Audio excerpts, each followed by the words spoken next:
Ito ang malungkot na kwento ni Laika, ang unang aso na pinadala sa space. Si Laika ay isang stray dog at napili at kinuha para sa isang space mission dahil sa kanyang laki at kakayanang makatiis sa paglalakbay.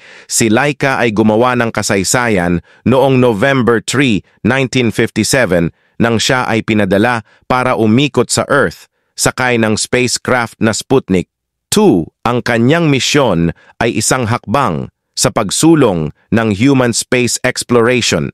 Si Laika ay pinag-aralan at sinubaybayan kung paano mabubuhay ang mga buhay na nilalang sa space. Pero sa kasamaang palad, si Laika ay nawalan ng buhay dahil sa sobrang init ng kanyang capsule. Bilang isang pagpupugay sa katapangan ng ipinakita ni Laika na gumawa ng kasaysayan. Si Laika ay pinatayuan ng monumento na makikita sa Moscow, Russia.